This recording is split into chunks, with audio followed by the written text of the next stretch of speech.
Good evening to all of you, and thank you for joining us on 13 Plus. I'm Mary Coleman. In tonight's story, we are talking about the idea of a 4-day work week. I'm sure a lot of you that captured your attention hearing that. Well, the idea of a 4-day work week appears to be gaining some momentum. Recent surveys show the majority of workers would like it, but the debate has now shifted to making sure companies can keep up productivity as they try to battle employee burnout. Our national investigative team looked at both sides.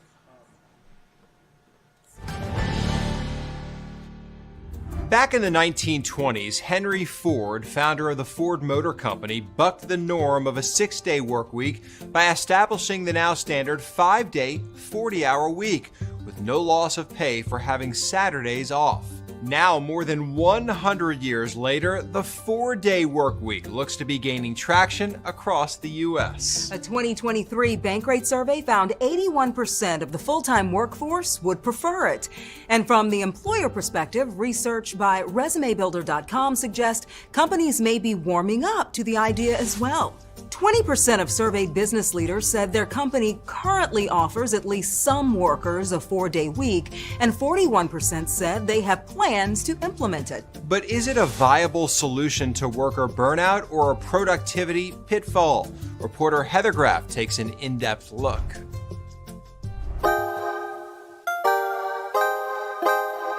There's probably at least 5 active projects that I work on at a time. Gabby Machaver loves a lot of things about her job at Friendly Design Company. It's been fantastic. And that includes her schedule. So you're working an 8-hour day, 4 days a week. Yeah. Would you ever go back or want to go back to a 5-day work week? I honestly don't think so. I think I'm really content with a 4-day work week, and I have loved having Fridays to kind of wake up on my own schedule. Gabby's bosses at this Washington, D.C. based design studio implemented a Monday through Thursday work week starting in the summer of 2022. It seemed like it could work out based on the type of work that we do and the tools that we use. But when project director Elisa Schrader first looked into it, she admits not everyone was on board. I recall one reaction, which was, we have so much work, how can we possibly fit it into 4 days? I think that was me. I think it probably was me. I was skeptical. That's Friendly Design's co-founder, Ross Nover. So much of our work starts from a place of how long will this take us to do? And so to say we're going to have less time to do it felt scary. Still, he agreed to try it, and so this office joined about 40 other companies across the U.S. and Canada for a coordinated pilot program run by an organization called 4-Day Week Global. I believe in the 4-day work week because, I have seen hundreds of companies around the world in all kinds of industries do it. Alex Sujung Kim Pang helps lead the team at 4-Day Week Global and has partnered with researchers at the University of Cambridge and Boston College for a series of trials stretching from North America to the United Kingdom, Portugal, Brazil, South Africa, Australia, and New Zealand. Everybody we work with has the aim of sort of cutting working hours for everybody without cutting anybody's salary. To date, he says they're seeing outcomes that are overwhelmingly positive. For instance, in the study that Friendly Design took part in, they found 89% of companies are definitely planning to continue the 4-day work week, with the remaining 11% leaning in that direction.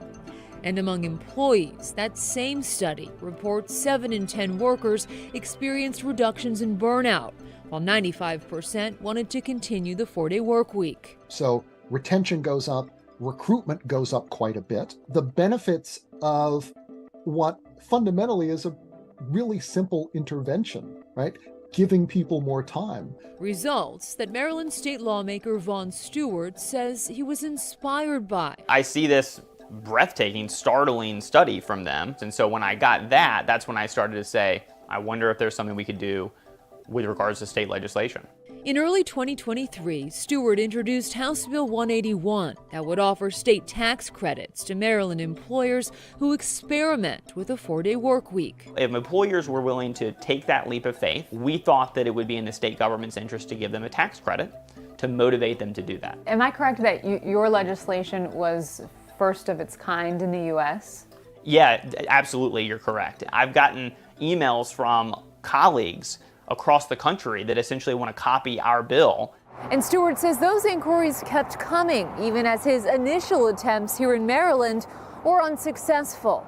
This idea was in some ways too big and too new and too crazy for a lot of my colleagues to wrap their head around. It challenges really norms that a lot of people grew up with. Despite that, he's not giving up and plans to introduce an updated proposal in the next legislative session. Do you think that the 4-day work week is the future? Yes. I think inevitably we're going to move to shortened work weeks. I think the question is really when rather than if. But at the Johns Hopkins Carey Business School, Professor of Practice Rick Smith shared a different perspective.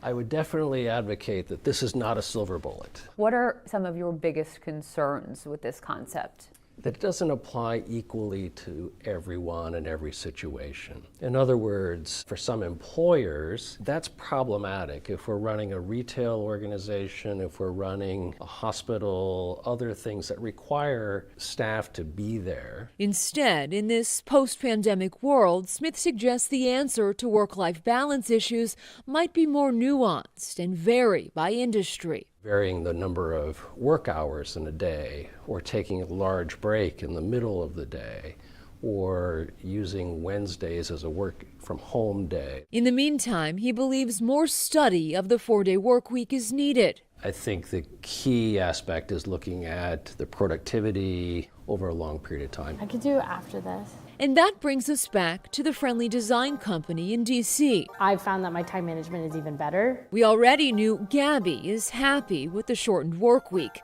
But what about Ross, the company co-founder, who had serious worries about fitting 5 days of work into 4? It won you over. It very much did. We're still accomplishing the same amount of work, really just in less time. If anything, we're just cutting out a lot of the nonsense around it.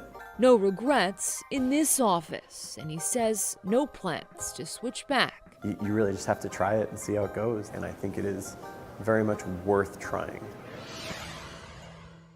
Reporter Heather Graff joins us now. Heather, what about at the federal level? Any discussions there on the future of the work week? Tisha, a congressman out of California has introduced legislation he calls the 32-Hour Workweek Act.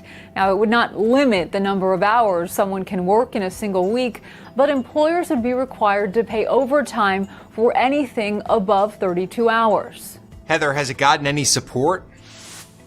Lee, a few of the big labor unions did endorse it, but I can tell you that bill was first introduced in 2021, then reintroduced in 2023, and so far it has failed to advance in Congress. Meanwhile, the organization 4-Day Week Global says it's working on some more long-term studies. To see their latest results from companies at the 12-month mark, just go to 4dayweek.com.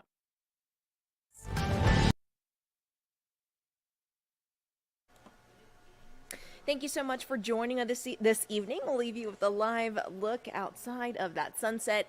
Hope you're having a great day, and we hope you'll join us for 13 News Live at 10. Have a good one.